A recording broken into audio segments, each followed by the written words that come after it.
श्लोक संख्या 7 से।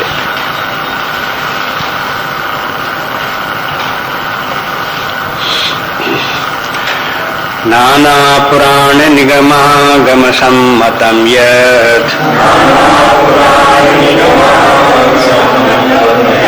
रामायणे निगदितं क्वचिदन्यतोऽपि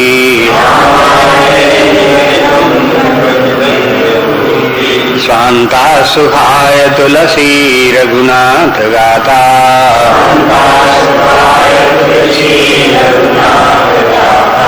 भाषा निबंधम मतिमंजुल मातनोति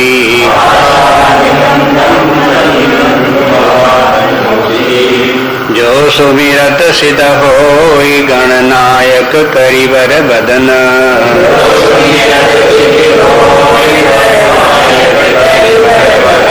करहु अनुग्रह सोई बुद्धि रास शुभ गुण सदन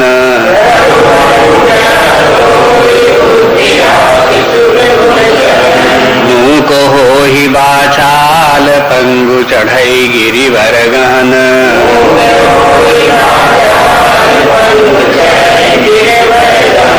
जासु कृपासु दयाल द्रबहु सकल कलिमल दहन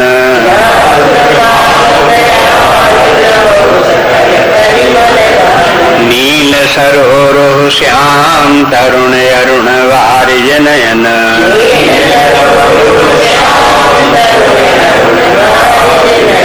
करहु सुमम उर धाम सदा क्षीर सागर शयन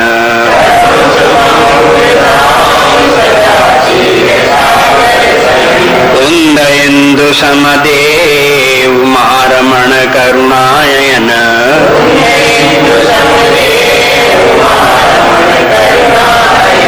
जाय दीन परने करौ कृपा मर्दन मयन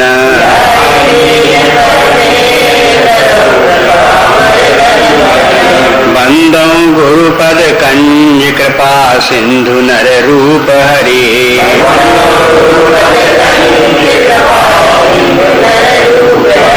महामोहतम पुंज जासु बचन रवि कर निकर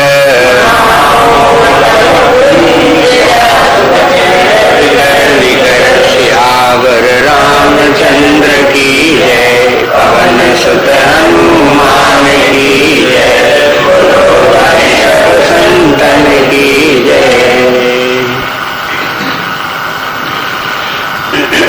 पिछले 6 श्लोकों में मंगलाचरण हो गया। उसमें सरस्वती देवी की वंदना हो गई, गणेश जी की वंदना हो गई, पार्वती जी की, भगवान शंकर जी की वंदना हो गई।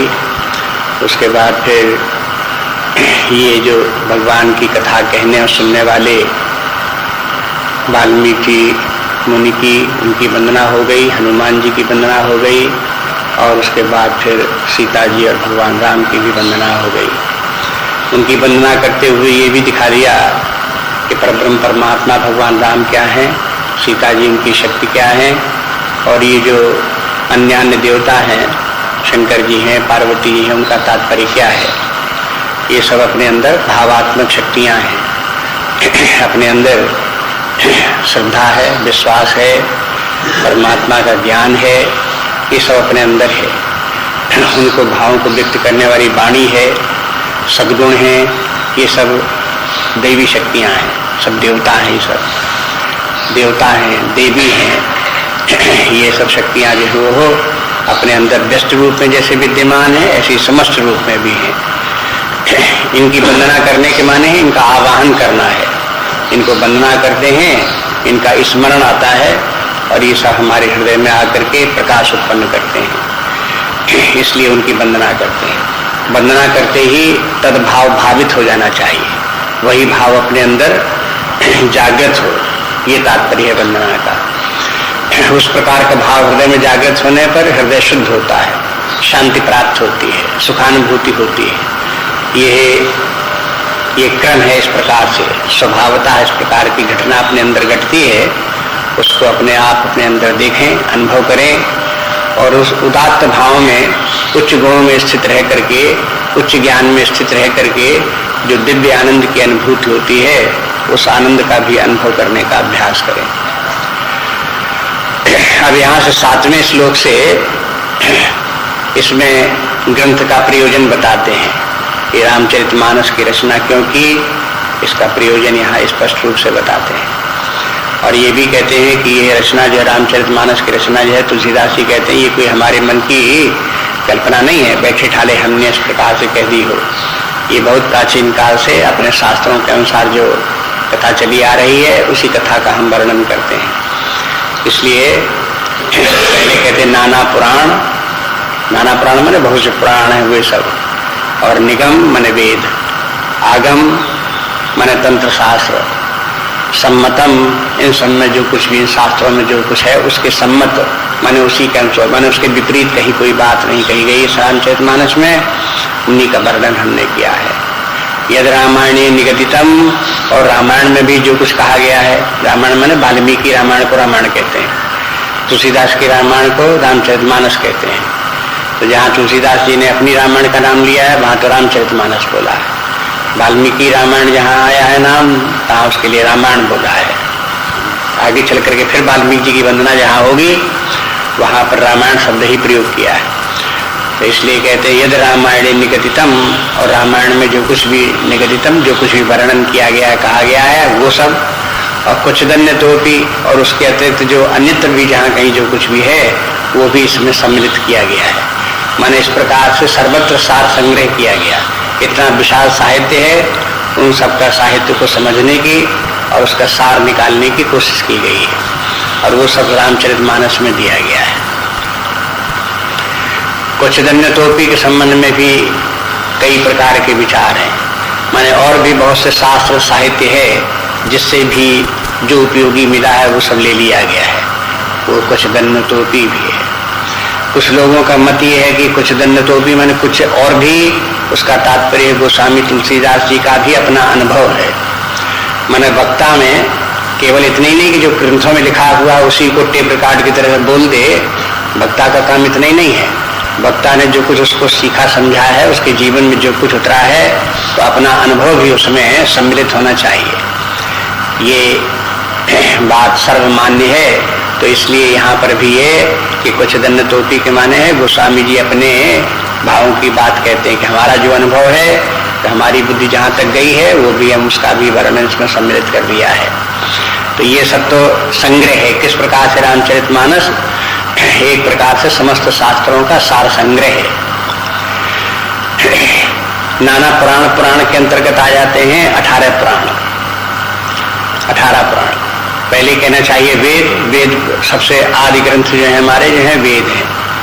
ऋग्वेद, सामवेद, यजुर्वेद, अथर्ववेद, ये हमारे जो है बहुत सबसे आद्यतम माने जो ग्रंथ हैं, बल्कि विश्व साहित्य में सबसे प्राचीन जो साहित्य आध्यात्मिक धार्मिक साहित्य है वो यही वेद ही है। ये वेद जो है ये है अध्यात्म विद्या के ग्रंथ हैं। उन वेदों में जो कुछ कर्मकांड, उपासना, ज्ञान, ये सब जो कुछ उसमें वर्णन है, गोस्वामी जी कहते हैं उसमें से सबका सार वहां से वेदों से लिया। 4 वेद हैं, फिर 4 उपवेद भी हैं, उनका भी उसमें सार लिया गया। 6 शास्त्र हैं, उनका भी इसमें सार लिया गया।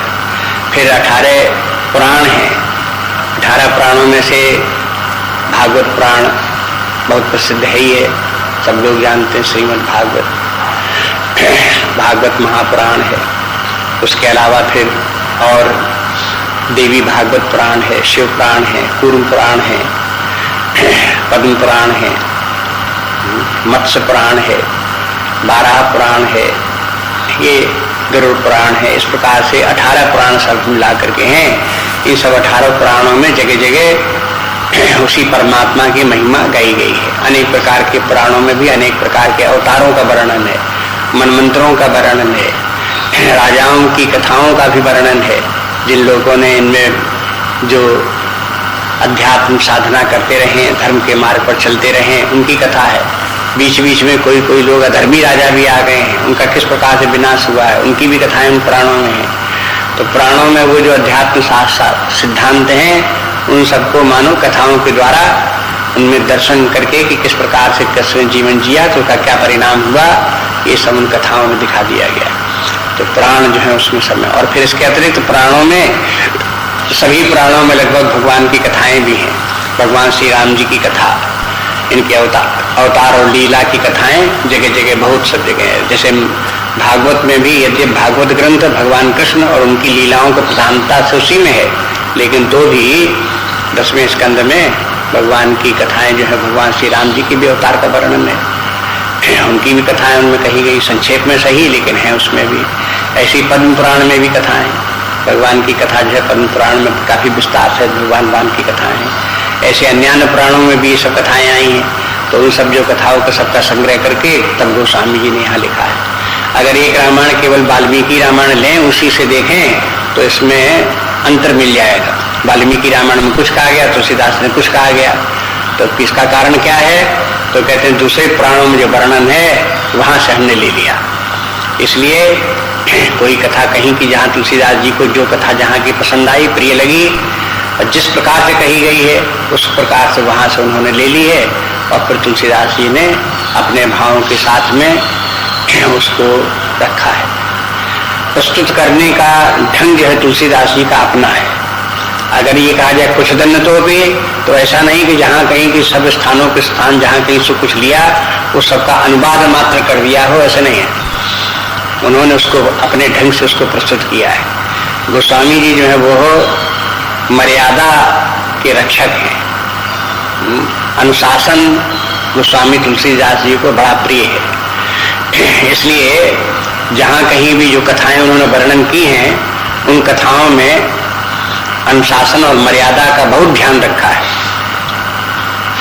वाल्मीकि रामायण में जहाँ कथा आती है कि लक्ष्मण जी ने महाराज दशरथ के लिए कुछ कटु वचन बोल दिए, तो वहां क्या बोल दिए, तो वहां वाल्मीकि ने लिख भी दिया। लेकिन तुलसीदास जी ने कहा कि ना, ऐसे नहीं होता। कटुवचन बोल दिए तो इतनी बात ठीक है, कह दो कि लक्ष्मण जी ने कटुवचन कुछ दशरथ जी को कह दिए, लेकिन उन कटुवचनों का उल्लेख नहीं करना चाहिए। ये मर्यादा के बाहर की बात है। अब देखो उन्होंने एक सीमा बांध रखी है, उसके भीतर ही होना चाहिए। वो क्या क्या बोल गए लक्ष्मण जी, ये नहीं बताना चाहिए, क्योंकि वो अनुचित था। जो अनुचित इस प्रकार के कार्य होते हैं उनको फिर उनका उल्लेख नहीं करना चाहिए। तो तुलसीदास जी ने फिर ये नहीं कहा कि क्या क्या लक्ष्मण जी बोल गए उनके महाराज दशरथ के लिए, पिता के लिए अपने। तो ये इस प्रकार की जो है काट छांट तुलसीदास जी ने अपने हिसाब से की है, जिससे कि मर्यादा की, अनुशासन की, इनकी सबकी रक्षा हो सके। सब एक सीमा में रहें, एक अनुशासन में रहें। समाज अनुशासन से, धर्म जो है अनुशासन और मर्यादा, इसके लिए बहुत जोर देता है कि समाज में सब लोग अपने अपने स्थान पर रह करके अपने अपने धर्म का पालन करें और अनुशासित रहें। उच्छृंखल न हो, मनमानी न करें, अधर्म में प्रवृत्त न हो, और जो सभ्यता है, संस्कृति है, उसको मेंटेन रखें, बनाए रखें। वो संस्कृति के अनुसार, सभ्यता के अनुसार जीवन जिए।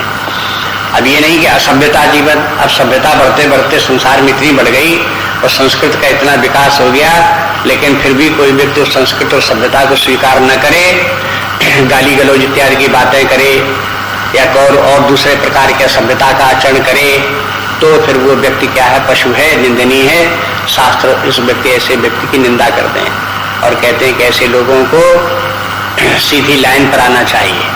जो सदाचार का मार्ग है, जो सभ्यता का और संस्कृति का मार्ग है, उसे सीखना चाहिए। इसके लिए फिर आवश्यकता पड़ती है प्रशिक्षण की। तो माता पिता इसको सबको सीखें, अपने बच्चों को बचपन से ही सिखावें ये मर्यादाएं कि किस प्रकार उठना बैठना चाहिए, बोलना चालना कैसे करना चाहिए, व्यवहार कैसा करना चाहिए, ये सब उनको सिखाएं। सीखते सीखते सीखते सीखते जब आवे तब उनको स्थिति उस प्रकार। रामचरितमानस में भी दिखाया कि जहाँ पर मर्यादा पालन नहीं की गई, अनुशासन पालन नहीं किया गया, उन परिवारों में विनाश हुआ। और जहाँ पर मर्यादा का पालन किया गया, जहाँ पर सभ्यता रखी गई, संस्कृति की रक्षा की गई, उन परिवारों में वहाँ देखते हैं कि उनका विकास हुआ, उनका कल्याण हुआ। वहाँ विनाश नहीं होता है बल्कि विकास होता है। ये सब अयोध्या का परिवार देखो, जनकपुर का परिवार देखो, ये सब विकसित होते हैं, प्रशंसनीय होते हैं। रावण का परिवार देखो, किष्किंधा नगरी में बाल और सुग्रीव का देखो, अब देखते हैं कि वहां जिस प्रकार के कहा वहां कैसे विनाश वहां होता है और कैसे यहाँ पर कैसे इनका विनाश नहीं होता, रक्षा होती है। तो अगर चाहते हैं कि हमारा विकास हो, शांति हो, सुख हो, तो फिर ये सब नियम मर्यादाएं पालन करनी पड़ती हैं। उस सीमा में रहते हैं तो सब कल्याण बना रहता है, मर्यादाओं का उल्लंघन करते हैं तो फिर विनाश होता है, दुख होता है। यही शास्त्र का उद्देश्य है। तो ये सब तुलसीदास जी ने इस बात के ऊपर बहुत जोर दिया और संभवतः कुछ दन्यतोपी का तात्पर्य यही है। अब ये कहते हैं ये तो हुआ रामचरितमानस का में जो वर्णन हुआ उसका विषय वस्तु कहाँ से ली गई वो हो गया। अब कहते हैं ये लिखा क्यों गया, स्वांता सुखाय तुलसी। तुलसीदास जी कहते हैं ये स्वांता सुखाय, ये तुलसीदास जी के अपने ही सुख के लिए है। स्व अंता अपने ही अंतरतम के सुख के लिए। अब देखो अंता सुख है, एक बाह्य सुख है। तो लौकिक लोग तो बाह्य सुख ढूंढा करते हैं कि विषय वस्तुएं मिले, भोग सामग्री मिले, उनका भोग हम भोगें, स्वादिष्ट वस्तुएं खाएं पिए पहने, इस प्रकार के जो है ये विषय भोगों को ढूंढते रहते हैं, उन्हीं में लिप्त रहते हैं। लेकिन बुद्धिमान व्यक्ति जो है वो, ज्ञानी व्यक्ति, समझदार व्यक्ति जो है वो उन विषयों को दुख रूप ही समझते हैं, सुखदायी नहीं दुखदायी समझते हैं और सुख ढूंढते हैं अपने अंदर। वास्तविक सुख जो है अपने हृदय में है, अपने अंतरतम में जो सुख है उसी सुख को ढूंढते हैं। तो तुलसीदास जी कहते हैं हम भी अपने अंदर के सुख को ढूंढते हैं और वही सुख हमारे अंदर जागृत हो, उपलब्ध हो, इसलिए इस रामचरितमानस की रचना की। स्वांता सुखा है। तो इससे तात्पर्य यह भी कि जो लोग इसको पढ़ेंगे उनको भी सुख प्राप्त होगा, लेकिन वो सुख ऐसा नहीं कि उनको बहुत धन वैभव प्राप्त हो जाएगा, सामग्री बहुत मिल जाएगी, विषय सुख बहुत मिल जाएंगे, ये नहीं प्राप्त कराएगा। सुख प्राप्त होगा लेकिन आंतरिक सुख प्राप्त होगा, अपने हृदय में ही सुख मिलेगा। जैसे तुलसीदास जी को मिला वैसे इस रामचरितमानस के अध्ययन करने वालों को मिलेगा। स्वांता सुखाय तुलसी रघुनाथ गाथा भाषा निबंधम। कहते हैं भगवान श्री राम जी की गुण गाथा का इसमें वर्णन है। भगवान श्री राम जी की गुण गाथा कहने से, सुनने से अपने हृदय में छिपा हुआ आनंद प्रकट हो जाता है, आनंदानुभूति होने लगती है। इसलिए रघुनाथ गाथा हम सुनाते हैं। लेकिन रघुनाथ गाथा तो बहुत लोगों ने सुनाई है, इतने पुराणों का नाम दे गए, वेदों का नाम दे दिया, तंत्र शास्त्र इत्यादि का नाम, आगम शास्त्र जो है उसका भी नाम ले दिया। उन सब ग्रंथों में ये भगवान की गाथा तो पहले ही कही गई है। अब क्यों कहते हैं, तो कहते हैं अब कहते हैं भाषा निबंधम, अब हम भाषा में निबंध करते हैं इसका। भाषा के माने हिंदी भाषा, अवधी भाषा में, उस भाषा में लिखते हैं। तुलसीदास ने जब ये ग्रंथ लिखा उस समय हिंदी भाषा को भाषा बोलते थे। संस्कृत कोई भाषा थोड़ा है, लोग बात बोलते संस्कृत है, संस्कृत तो देववाणी है, भाषा थोड़ा है। भाषा क्या है, भाषा तो हिंदी भाषा है। भाषा माने जो बोलचाल की भाषा है, जो हम सब लोग बोलते हैं उसको कहते हैं भाषा। इसलिए एक दोहा जो है ना, का भाषा का संस्कृत प्रेम चाहिए साँझ, तो का भाषा का संस्कृत के माने क्या हो गया, भाषा के माने हिंदी भाषा, ये भाषा है। और का संस्कृत, संस्कृत माने संस्कृत कोई भाषा थोड़ा है। का भाषा का संस्कृत प्रेम चाहिए साँच, सच्चा प्रेम चाहिए। तो ऐसे ही कहते हैं कि तुलसीदास जी कहते हैं कि हमने भाषा में इसका वर्णन किया, ये किसी ने नहीं किया था, सो हमने किया। तुलसीदास जी के समय में ही एक और कवि थे, केशवदास जी। वो केशवदास भी भगवान की गुण गाथा लिख रहे थे। रामचंद्रिका उनकी पुस्तक का नाम है, रामचंद्रिका, भगवान राम के प्रकाश चंद्रिका। तो रामचंद्रिका की रचना केशवदास ने की। लेकिन केशवदास जी का ध्यान भगवान की गुणगाथा की तरफ कम, भाषा की तरफ ज्यादा था, छंद और अलंकार की तरफ ज्यादा था। तो देखो जिसका ध्यान जिधर की तरफ होता है और जो भाव जिसका प्रधान होता है उसको वही फल मिलता है। केशवदास जी बाद में प्रसिद्ध हुए, कवि तो केशवदास हो गए और कठिन काव्य के प्रेत भी प्रसिद्ध हो गए। कठिन काव्य के प्रेत केशवदास, लेकिन भगवान के भक्त नहीं कहलाए केशवदास। इतनी गुण गाथा उनकी लिखी, लेकिन तुलसीदास जी जैसा भक्त संत, उनमें केशवदास में संतत्व तो नहीं दिखाई दिया, भक्ति उनमें नहीं दिखाई दी। तो अब दोनों की तुलना करो तो पता लगे कि देखो ये रामचंद्र का इतनी प्रसिद्ध समाज में क्यों नहीं हुई, और तुलसीदास जी की रामचरितमानस समाज में इतनी प्रचलित क्यों हो गई, दोनों में क्या अंतर है। तो देखेंगे कि उसमें जो है ये रामचरितमानस जो है उसमें, इसमें भी साहित्य सब है, इसमें भी भाषा अलंकार वगैरह ये सब हैं, लेकिन ऐसा नहीं कि बस अलंकार ही अलंकार इकट्ठे करते रहो, उनका चयन करते रहो और भाव उसमें जो है गौण हो जाए, ऐसा नहीं होने पाया। इसलिए कहते हैं रघुनाथ गाथा भाषा निबंधम, और निबंध से तात्पर्य प्रबंध काव्य है। ये प्रबंध काव्य, एक काव्य दो प्रकार के होते हैं, मुक्तक और प्रबंध काव्य।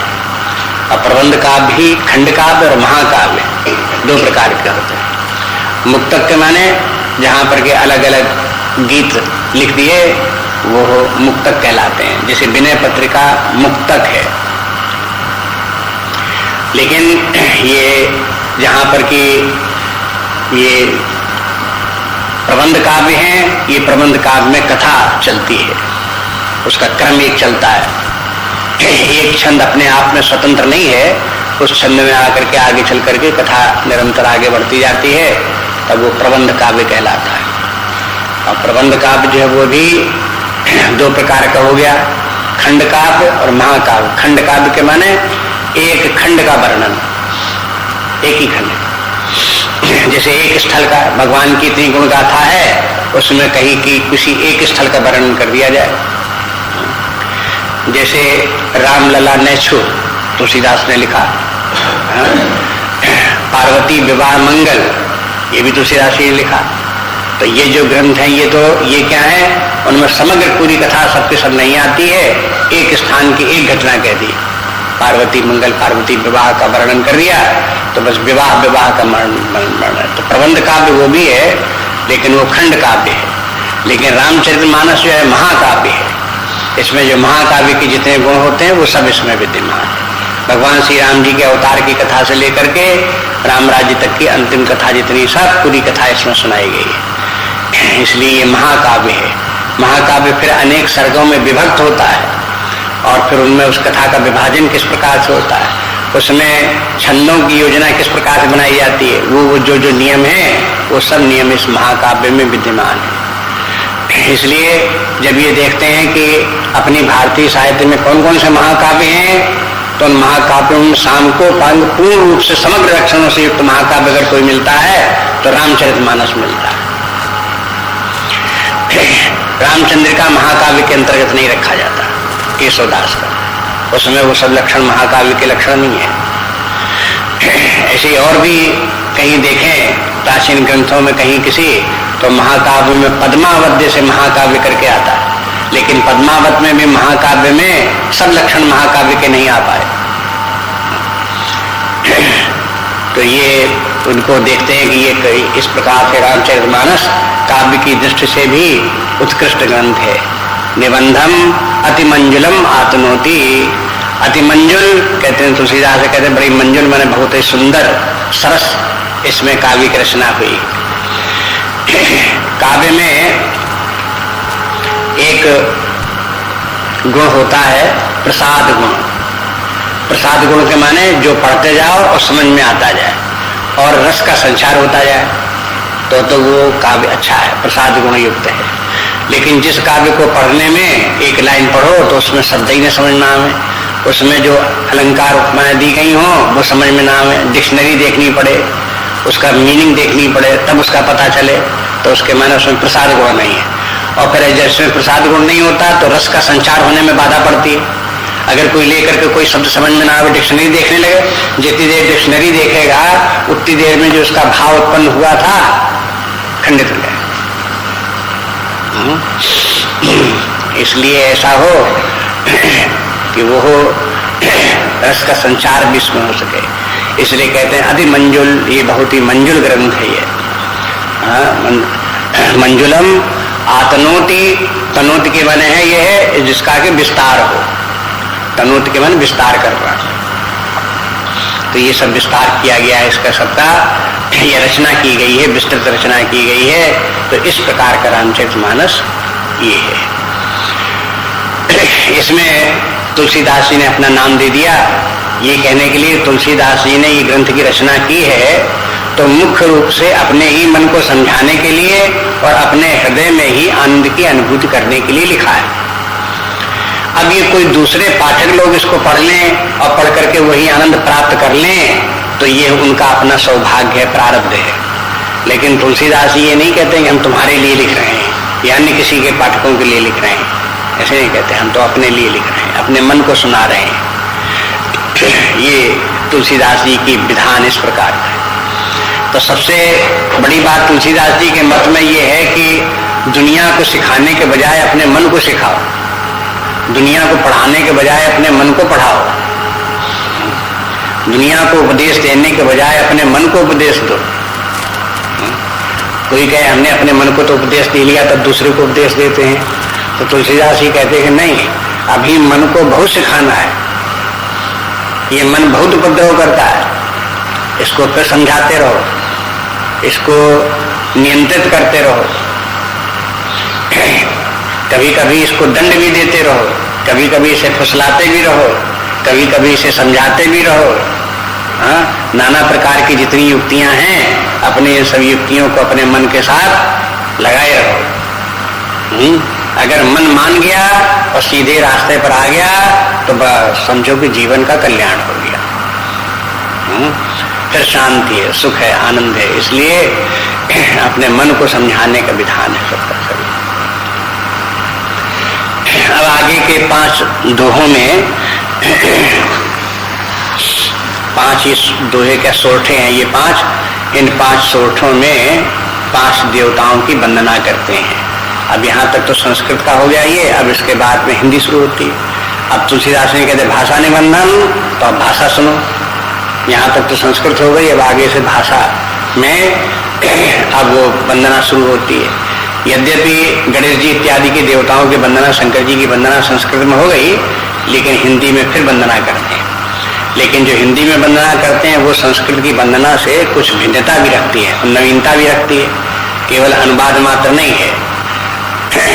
अब जो पहला सोठा है उसमें गणेश जी की वंदना है। अब वो कहते हैं गणेश जी कैसे हैं, जो सुमरति सुध हो, जिन गणेश जी का स्मरण करने से सिद्धि प्राप्त होती है। और वो गणेश जी क्या है, गणनायक है। गणनायक गणेश इसीलिए कहते हैं गणनायक गणेश जी है। करिवर के माने है हाथी, करी के माने हाथी, करिवर माने श्रेष्ठ हाथी। करिवर वदन, उनका जो मुख जो है वो हो हाथी जैसा मुख उनका है, बदन माने मुख, हाथी जैसा मुख। ऐसे जो गणेश जी हैं उनके लिए फिर आगे कहते हैं कि बुद्धि राशि, दूसरी पंक्ति में देखें वो गणेश जी बुद्धि राशि हैं, माने बड़े ही ज्ञान निधान है, ज्ञानमान है। और शुभ गुण सदन, और समस्त गुणों के भंडार है। अब देखो इसमें गणेश जी का निर्गुण रूप और सगुण रूप दोनों का वर्णन कर दिया। गणेश जी की मूर्ति कैसी है ऐसा दिखा दिया, जैसे पुरुषाकार रूप है उनका, लेकिन 4 हाथ हैं और हाथी का मुख है। ये तो उनका सगुण रूप हो गया। सगुण रूप में किसी आकार में गणेश जी का स्मरण करना चाहें तो ऐसे स्मरण कर लें कि गणेश जी हैं, उनका हाथी का सिर, सूंड भी उनके, एक दांत टूटा हुआ, एक दांत सही है, और 4 हाथ हैं उनके, चारों हाथों में अंकुश इत्यादि वज्रादि लिए हुए हैं। और गणेश जी जो है वो हो, जो उनको भावात्मक रूप जो गणेश जी का है वो ये है कि ज्ञान का भंडार है, बुद्धि निधान है। हाथी का सिर भी इसीलिए लगा हुआ प्रतीक है बुद्धि निधान होने का। तो ये जो बुद्धि राशि के माने है, जो सद्बुद्धि का जो कोश है, भंडार है, उसी का नाम गणेश है। वो बुद्धि जो मंगल कारिणी बुद्धि है, वो बुद्धि जो सन्मार्ग दिखाने वाली है, सही निर्णय लेने वाली है, सुंदर बुद्धि है, उस सुंदर बुद्धि का ही नाम गणेश है। उस सुंदर बुद्धि में परमात्मा विद्यमान है। और गणेश जी भगवान के ही, परमात्मा के ही रूप है। वही परमात्मा जब सद्बुद्धि के रूप में हमारे हृदय में व्यक्त हुआ तो उस सद्बुद्धि में समझ लो कि परमात्मा ही आ गया है।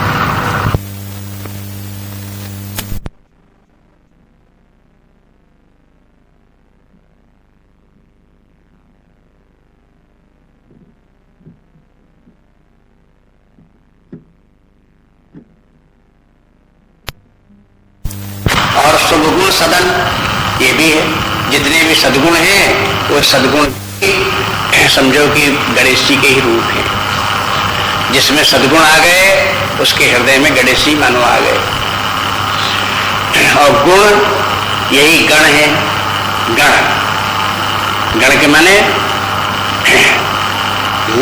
अब जैसे गणेश हैं, शंकर जी के गण के माने सेवक, उनकी सेना, सेवक और सेना ये गण है। ये तो जब गणों के नायक जो है वो गणेश जी हैं। तो सद्गुण व्यक्ति में कब आते हैं? जबकि व्यक्ति में सद्बुद्धि आती है। सद्बुद्धि समस्त गुणों की नायक है, श्रेष्ठ है। और जब तक सद्बुद्धि व्यक्ति में नहीं आएगी तो कोई गुण भी नहीं आ सकता, दुर्गुण आते रहेंगे। अब देखो बस यही सारी शिक्षा है। अब शास्त्र जो इस प्रकार से ज्यादा विवेचन नहीं करता, उसने बता दिया बस इस प्रकार से कि बस ऐसी समझ लो कि अगर चाहते हो कि हृदय में परमात्मा आवे और परमात्मा का दर्शन प्राप्त हो, परमात्मा का अपने हृदय में आनंद प्राप्त हो, तो अपने अंदर में समस्त सद्गुण भी आने चाहिए। और सद्गुण लाने के लिए अपने में सद्बुद्धि लानी चाहिए। और सद्बुद्धि लाने के लिए क्या करना चाहिए कि परमात्मा का स्मरण करना चाहिए। परमात्मा का स्मरण करते करते सद्बुद्धि आ गई, सद्गुण आ गए तो सिद्धि आ गई, हो गया व्यक्ति सिद्ध।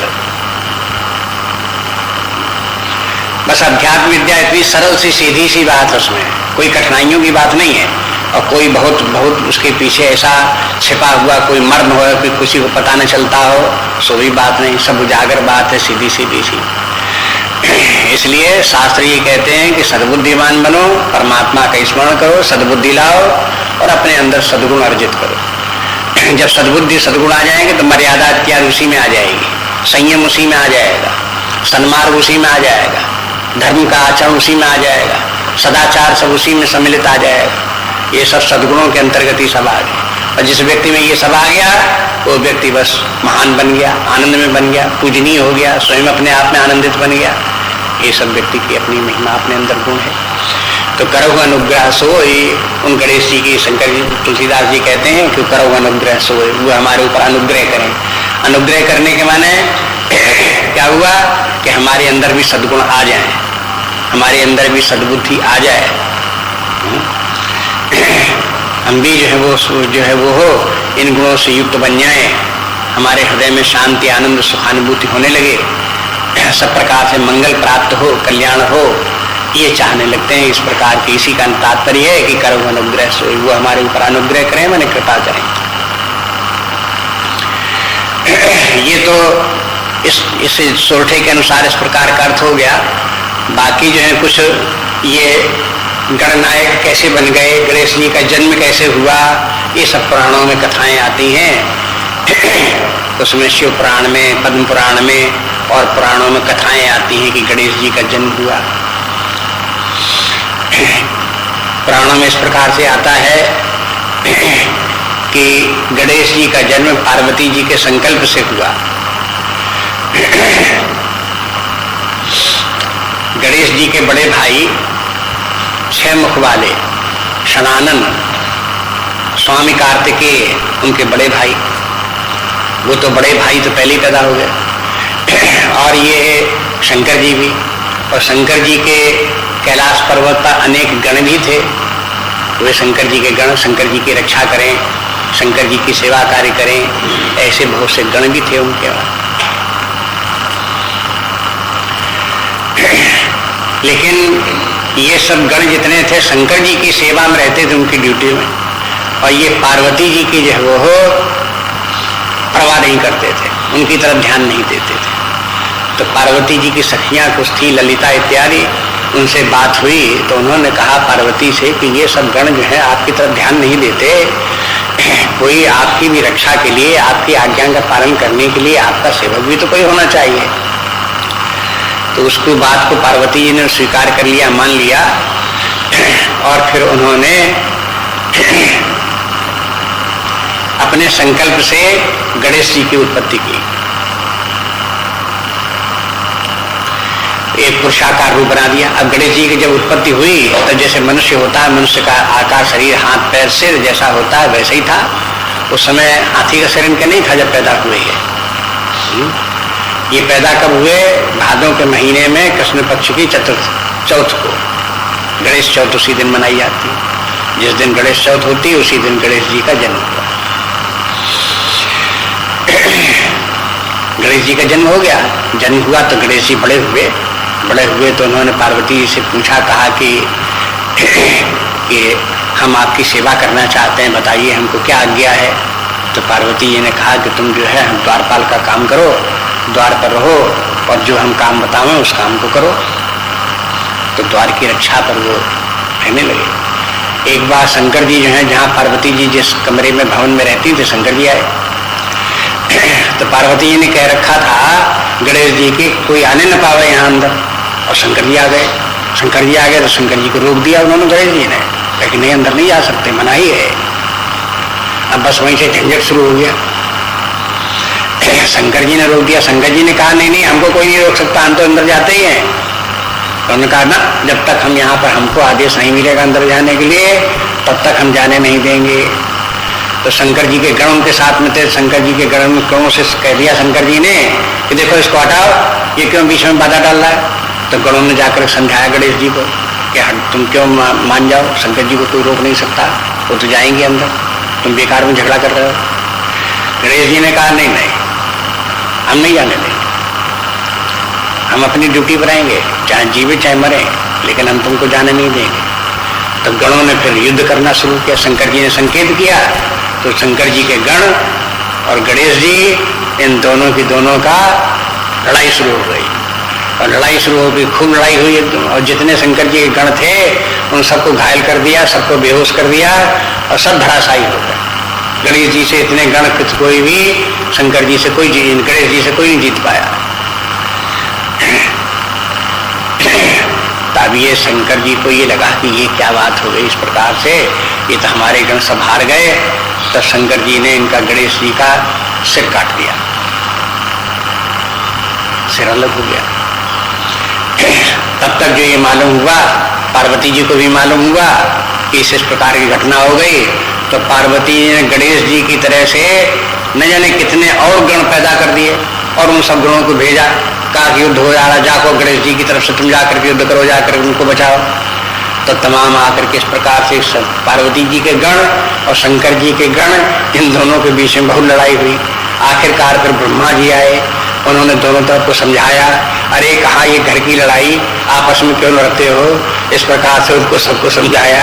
तो ब्रह्मा जी ने समझाया तो ब्रह्मा जी के माने नहीं माने, तो विष्णु भगवान भी आए, नारद जी भी आए, सब लोगों ने आकर के समझाया। तब आपस में फिर सुलह हुई। सुलह हुई तो किस बात पर हुई? पार्वती जी ने कहा कि अच्छा गणेश का सिर जो है वो काट दिया है, उसको जोड़ो पहले। और गणेश जी को सब देवताओं में से अग्रगण्य सबसे प्रथम पूजनीय मानो, तब लड़ाई बंद हो गई। तो शंकर जी को इस बात को मान लिया।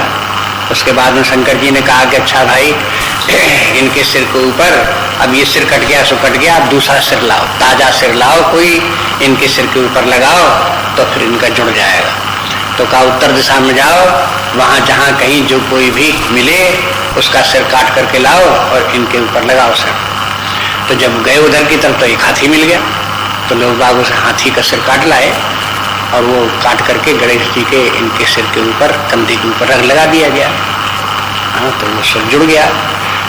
अब लेकिन गणेश जी का सिर जो है वो बजाय मनुष्याकार के हाथी के आकार का हो गया। और उस हाथी का जिसका सिर काट के लाए थे उसका एक दांत टूटा हुआ था। तो तब से गणेश जी का भी एक ही दांत है, एक दांत नहीं, एक दंतम कहलाते हैं। तो ये तो सब पौराणिक कथाएं इस प्रकार की हैं। किस प्रकार से ये सब कथा हुई, तो जिनको पुराण में रुचि हो वो तो ये सब कथाएं सुनते हैं, बड़ी मनोरंजक लगती है लोगों, कुछ लोगों को। लेकिन वैसे इसके पीछे सब पौराणिक कथाओं के पीछे कोई न कोई एक भावना रहती है उसमें कि किस प्रकार से ये गणेश जी क्या हैं, कैसे शक्तिशाली हैं, समस्त विघ्नों को दूर करने वाले हैं, ज्ञान निधान है, बुद्धिमान है। एक दंत भी इस बात की सूचना देता है कि गणेश जी जो है वो हो एक परब्रह्म परमात्मा स्वरूप, जो एक अद्वितीय परमात्मा है वही परमात्मा स्वरूप ही है, इसलिए एक दंत है।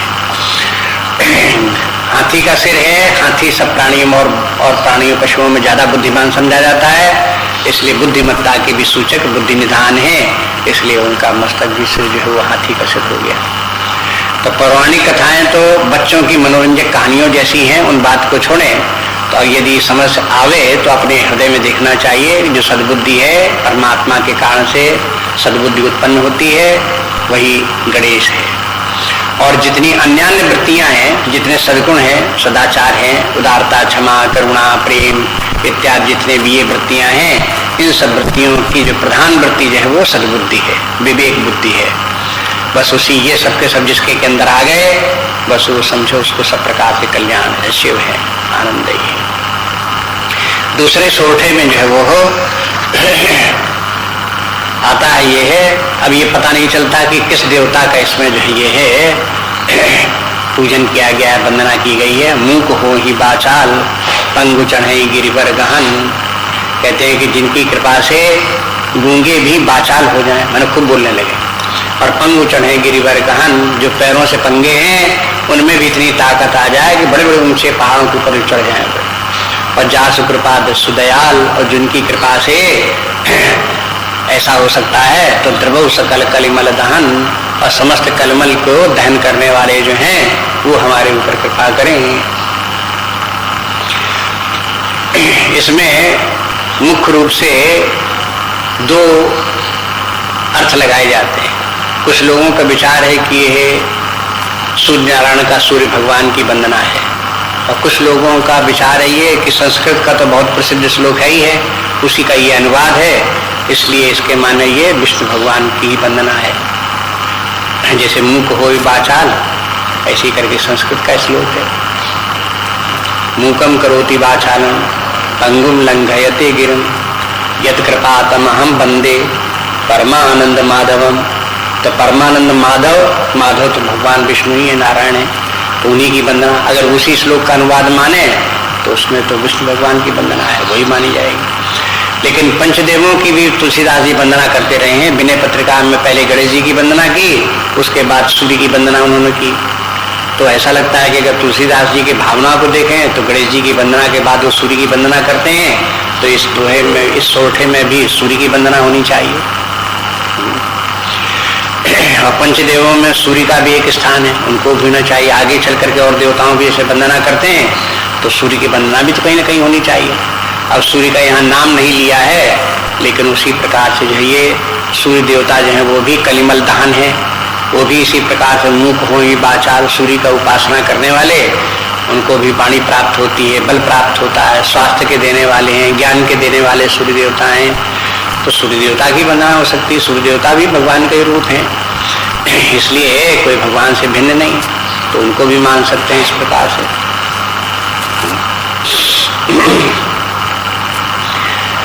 लेकिन इसमें जो ये है, चाहे संस्कृत का श्लोक हो, चाहे यहाँ पर सोरठा ये हिंदी में हो, मूक हो बाचाल इत्यादि जो कहा है, ये व्यक्ति को उत्साहित करने के लिए कि अध्यात्म विद्या व्यक्ति को सशक्त भी बनाती है। जो दुर्बल लोग हैं वो अध्यात्म विद्या सीखें, रामचरितमानस इत्यादि का अध्ययन करें, भगवान का स्मरण करें, नाम जप करें, तो उनमें जो कमजोरियां हैं उनकी वो दूर होती हैं, उनके अंदर ताकत आती है। अब यहाँ तो शारीरिक ताकत बता दी कि पैर पंगे हैं तो इतनी पैरों में इतनी ताकत आ जाएगी पहाड़ पर चढ़ जाए। लेकिन शरीर की, पैर की ताकत और वाणी की ताकत न सही, लेकिन व्यक्ति में इतनी बुद्धि आ जाएगी कि जिन शास्त्रों को, ये शास्त्र भी पहाड़ के समान है, अपने जितने शास्त्र हैं उसमें उत्तरकांड में जहाँ आता है तहाँ यही आता है कि जितने ये दुर्गम पर्वत के समान ये अपने वेद शास्त्र क्या है, दुर्गम पर्वत के समान है। अब जैसे पर्वत पर चढ़ना मुश्किल है, इसी प्रकार से इन शास्त्रों को समझना भी मुश्किल है, लेकिन भगवान की कृपा हो, सद्बुद्धि आवे, तो ये सब प्रकट हो जाए, सब समझ में आने लगे कि शास्त्रों का तात्पर्य क्या है, वेदों का तात्पर्य क्या है, पुराणों का तात्पर्य क्या है, उनका भाव सब समझ में आने लगे। ये हो गया, पहाड़ पर चढ़ना हो गया। और फिर जो है वो हो मुंह को होनी बाचाल, जिनको कि बोलने की तमीज नहीं है, बोल नहीं सकते, मुंह से सीधा सीधा वाक्य नहीं निकलता, खंड खंड हो जाता है, ऐसे लोग में भी भगवान की कृपा से उनकी वाणी में बल आ जाए और ऐसे बोलने लगे जैसे तुलसीदास जी काव्य रचना कर डाली इतनी। अब देखो कविता बनती चली गई, दोहे चौपाइयां निकलते चले गए, छंद के छंद निकलते चले गए, इस प्रकार की भाषा बन जाए। तो ऐसी सुंदर भाषा, ये बोलने की सामर्थ्य कितनी आ गई तुलसीदास जी में। तो ये गुण इस प्रकार की कृपा से भगवान के आ जाते हैं। नील सरोवर श्याम तरुण अरुण बारिज नयन। अब ये किनकी वंदना, इस पर साफ साफ है, सदा क्षीर सागर से, क्षीर सागर में शयन करने वाले तो विष्णु भगवान है, नारायण विष्णु भगवान क्षीर सागर में वास कर रहे हैं, शेषनाग की सैया के ऊपर विराजमान है। शांताकारम भुजग शयनम पद्मनाभम जो श्लोक है उसके अनुसार जैसे विष्णु भगवान का वर्णन है, वही विष्णु भगवान जो है क्षीर सागर शयन करने वाले। नील सरोवर श्याम, वो जो है नील कमल के समान उनका श्याम शरीर है। और तरुण अरुण बारिज नयन, अरुण माने लाल खिला हुआ गुलाब का फूल जैसा हो वैसे ही उनके नेत्र हैं। बारिज माने कमल, कमल कैसा बारिज कैसा कमल, अरुण कमल, लाल कमल, कमल कई रंग के होते हैं, उसमें लाल कमल के समान जो है भगवान के नेत्र हैं। और वो भी लाल कमल नया नया खिला हो तो उसमें बड़ी सरसता, कोमलता, सुंदरता भी बहुत होती है।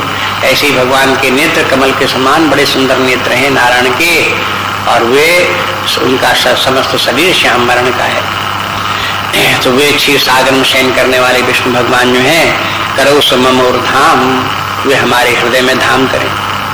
क्षीर सागर में तो रहते ही हैं, हमारे हृदय में धाम करें। वो तो भगवान सभी जगह रहते हैं, तो अपने हृदय में भी रहें, कि मानिए कि हृदय में आकर के प्रकट हो हमारे हृदय में, ये भाव हुआ। ये क्षीर सागर क्या है? ये क्षीर सागर सत्वगुण का सागर है। क्षीर के माने दूध, और दूध जो है सफेद है, और सफेद दूध जो है वो हो सत्वगुण का प्रतीक है। सत्वगुण, सत्वगुण जो है सफेद दूध जैसा, रजोगुण लाल और तमोगुण काला। तो अब ये क्षीर सागर में भगवान वास करते हैं, माने सत्वगुण में वास करते हैं। तो तुलसीदास जी कहते हैं, हे भगवान आप हमारे हृदय में आओ तो हमारे हृदय में भी क्षीर सागर बन जाए, हमारे हृदय में भी सत्वगुण की प्रधानता हो जाए, आकर के वास करो। अथवा तुलसीदास जी कह सकते हैं, हम अपने हृदय को सत्वगुण से प्रधान बना रहे हैं, सत्वगुण ही हमारा हृदय है, तो अब तो आओ वास करो हमारे हृदय में। माने हृदय में, सबके हृदय में भगवान वास करते हैं, लेकिन जिनके हृदय में सत्वगुण की प्रधानता है वहां भगवान प्रकट भी होते हैं, उनके दर्शन भी हो जाते हैं।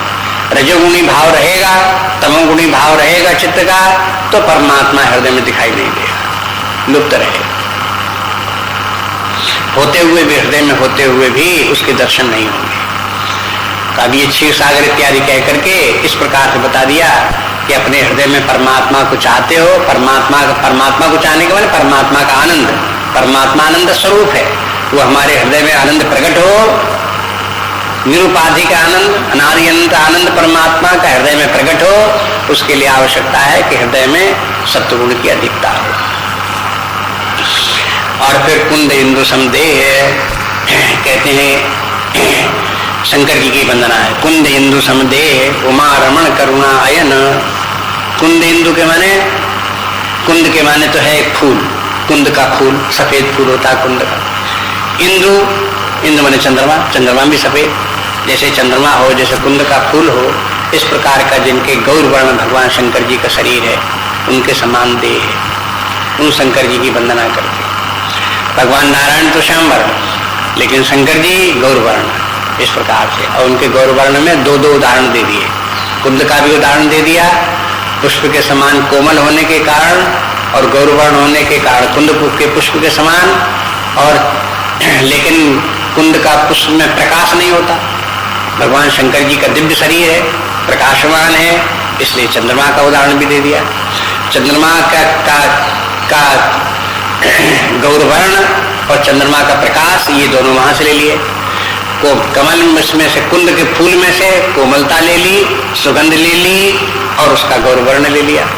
इस प्रकार से मिला करके तब शंकर जी का शरीर इस प्रकार का हुआ। शंकर जी का गौरवर्ण शरीर के साथ में उसमें तेज भी है, प्रकाश भी है, दिव्यता भी है, उसमें सुगंध भी है, लावण्य भी है, कोमलता भी है। ये सब जितने हैं भाव, वो सब इन उदाहरणों से मिल गए। तो कुंद इंदु समदे और उमा रमण करुणायन, उमा रमण मान पार्वती पति हैं ये भगवान शंकर जी, और करुणायन करुणा के निधान है, करुणा निधान भगवान। करुणा के माने, करुणा के माने जहाँ किसी को दुखी देखते हैं तो उसके दुख दूर करने के लिए जो व्यक्ति उद्यत होता है उसे कारुणी कहते हैं, करुणा निधान कहते हैं। दूसरे के दुख को देख करके दुखी होना और उसके दुख को दूर करने के लिए प्रयास भी करना, इतना समझ लें। तो ये कहते हैं कि उमा रमण करुणायन और जाहि दीन पर नेह, वो दीनों के ऊपर प्रेम करने वाले हैं। माने जो लोग दीन हैं, विनम्र स्वभाव के हैं, अहंकार रहित हैं, उनके ऊपर उनकी कृपा है। और करो कृपा मर्दन मयन, शंकर जी की एक बात है कि मर्दन मयन भी है। मर्दन के माने कामदेव, मयन के माने उसका विनाश करने वाले, कामारी है, कामनाओं का ध्वस्त करने वाले। अब कामनाओं को त्यागना बड़ा मुश्किल है, और कामनाएं खामखा अपने हृदय में आती ही रहती हैं और व्यक्ति को चक्कर में डालती रहती है, तरह तरह से घुमाती रहती, परेशान करती रहे, ये करो वो करो, ये लाओ वो लाओ, ऐसा करो वैसा करो।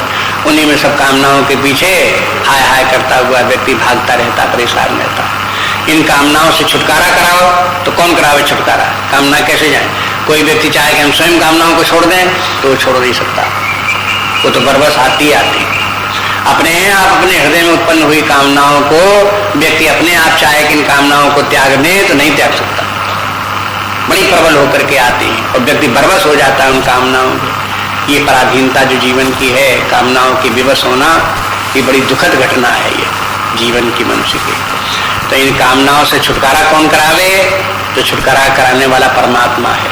भगवान शंकर जी की कृपा हो तो ये कामनाओं से छुटकारा, कामनाओं से छुटकारा हो जाए तो बिल्कुल शांत, बस फिर उसके बाद विश्राम मिल जाए, फिर कोई झंझट नहीं जीवन, कोई परेशानी नहीं फिर। तो इसलिए इन कामनाओं का विनाश करने वाले उनका भगवान शंकर जी। अब कामनाओं का विनाश करने वाले ये मर्दन में किस प्रकार से हैं, आगे विस्तृत कथा आएगी, वहां दिखा देंगे कैसे कि कामदेव आता है भगवान शंकर जी के पास। शंकर जी तीसरा नेत्र अपना खोलते हैं तो उसमें वो भस्म हो जाता है। तो वो सारी कथा उसमें दिखा दी जाती है कि माने देखो कामनाएं व्यक्ति के हृदय में कब तक हैं, जब तक कि परमात्मा का ज्ञान नहीं। कामनाएं किसी के हृदय में बहुत झकझोर रही हैं हृदय को, इस बात की सूचना है कि व्यक्ति को परमात्मा का ज्ञान नहीं है। जिसको परमात्मा का ज्ञान है वो ज्ञान के नेत्र में इतनी ज्वाला है कि समस्त कामनाओं को भस्म कर देती है। जैसे शंकर जी का तीसरा नेत्र क्या है? ज्ञान का नेत्र है। ज्ञान का नेत्र जैसे शंकर जी ने खोला, कामदेव भस्म हो गया। तो ज्ञान का नेत्र जिसके हृदय में, ज्ञान का नेत्र सबके हृदय में है। ज्ञान का नेत्र कोई शरीर में तो है नहीं, ऊपरी शरीर में हो, जैसे ये आंखें जैसे दुनिया दिखाई देती है। ज्ञान का नेत्र तो हृदय में है, और लेकिन वो बंद है लोगों के अंदर। तो जब गुरु की कृपा से ज्ञान का नेत्र खुले तो फिर उसमें फिर ज्ञान की ज्वाला प्रकट हो। ज्ञान एक प्रकार से अग्नि के समान है, और जैसे अग्नि ईंधन को भस्म कर देती है, ज्ञान अग्नि भस्मसात कुरुते, तथा गीता का वचन है। भगवान कहते हैं ज्ञान की अग्नि में ये सब कामनाएं भस्म हो जाती हैं, फिर कोई कामना नहीं रह जाती। तो वही कहते हैं कि ये जाहि दीन पर नेह करहु कृपा मर्दनमयन। माने शंकर जी क्या है? परमात्मा के ज्ञान स्वरूप है। पहले वंदे बोधमयम नित्यम गुरुम शंकर रूपणम। अब शंकर जी बोधमय है, ज्ञान स्वरूप है, तो ज्ञान का उदय होना, शंकर जी का हृदय में आना, कामनाओं का भस्म होना एक साथ होता है। उनका सबका तालमेल बैठा लो, पीछे को जो कुछ देखा उसी के साथ यहाँ पर भी मिलाओ तो उसको जोड़ मिल जाएगा। इस प्रकार से ये तो हो गए, शंकर जी की वंदना हो गई। और शंकर जी के वंदना के साथ पंचदेवों में से पार्वती जी भी हैं, तो उमा की भी वंदना हो गई। यहाँ पर उनका भी नाम आ गया संक्षेप में। अब कहते हैं कि बंदो गुरुपद कंज कृपा सिंधु नर रूप हरि। अब गुरु की वंदना ये आ गई। बंदो गुरुपद कंज, गुरु के चरण कमलों की वंदना करते हैं।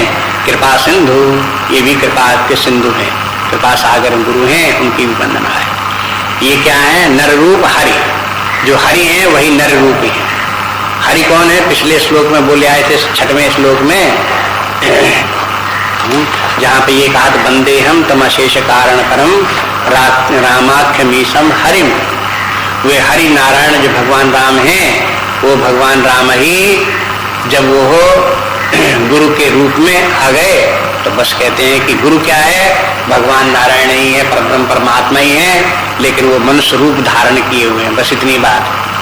परमात्मा तो परमात्मा, गुरु तो वास्तव में परमात्मा ही है, लेकिन वो परमात्मा जब किसी को आध्यात्मिक मार्गदर्शन देता है, शंकाओं का निवारण किसी को करता है, तो वो परमात्मा कोई न कोई मानव शरीर के द्वारा करता है, और जिस मानव शरीर के द्वारा करता है वही फिर वो गुरु कहलाता है। तो कहते हैं कि बंदो गुरुपद कंज कृपा सिंधु नर रूप हरि। तुलसीदास जी के अपने गुरु भी, उनका नाम भी नरहर दास है। तो अब देखो दोनों की तुक भी मिल गई, दोनों का अर्थ लग गया। नरिहरि दास, तो नर रूप हरि को कर दिया नर हरि दास, तो नरिहर दास हो गए नर रूप हरि।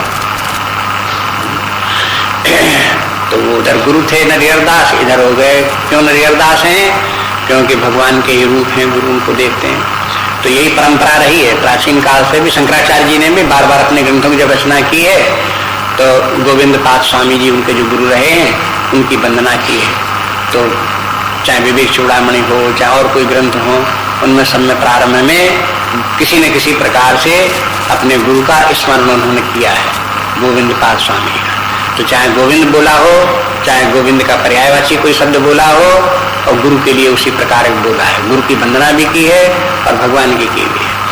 तो अपने इसमें जो है परंपरा में, अध्यात्म शास्त्र में गुरु को और परमात्मा को एक ही माना जाता है। ऐसा नहीं कि ये दो हैं और एक समान है, ऐसे नहीं, दोनों एक हैं। समानता वानता का बात क्या है? इस प्रकार से देखते हैं। तो ये क्यों कि गुरु के अंदर जो विद्यमान परमात्मा ज्ञान है, परमात्मा तत्व है, वही गुरु है, कोई शरीर थोड़ा गुरु है। इस प्रकार से ये है, उस परमात्मा को ही गुरु के रूप में देखते हैं। तो महामोह तम पुंज जास वचन रवि कर निकर, और जो है मोह जो है वो तम पुंज है, अंधकार का भंडार है। जैसे अंधकार हो ऐसे ही मोह है, और वचन रवि कर निकर, जैसे सूर्य की किरणें हों ऐसे गुरु के वचन है। शिष्य के हृदय में अज्ञान का अंधकार है, गुरु की वाणी जो है सूर्य की किरणों के समान है। जहां शिष्य गुरु के पास पहुंचा और गुरु की वाणी का प्रकाश, सूर्य का प्रकाश जैसे पड़ा तो मोह नष्ट हो जाता है। जैसे सूर्य की किरणों के प्रकाश में अंधकार नष्ट हो जाए, ऐसे ही गुरु के वचनों रूपी किरणों से शिष्य के हृदय का अंधकार नष्ट हो गया। अंधकार हृदय का अंधकार नष्ट हो गया, मैंने मोह दूर हो गया। मोह का तात्पर्य क्या है? मोह में दोनों बातें हैं, परमात्मा की अप्रतीति और जगत के रूप में, विषयों के रूप में अन्यथा प्रतीति। इन दोनों को मिला करके मोह कहते हैं। अप्रतीति, अन्यथा प्रतीति है तो परमात्मा एकमात्र सत आनंद स्वरूप, उसकी प्रतीति नहीं होती, तो ये मोह है। जगत जो है मिथ्या है और दुख रूप भी है, विषय भी दुखदायी है, जगत भी दुखदायी है, शरीर भी दुखदायी है, जीवन कर्म इत्यादि भी सब दुखदायी हैं, लेकिन ये सुखदायी लगते हैं, तो ये अन्यथा प्रतीति है। तो अप्रतीति और अन्यथा प्रतीति दोनों को मिला करके हो गया मोह।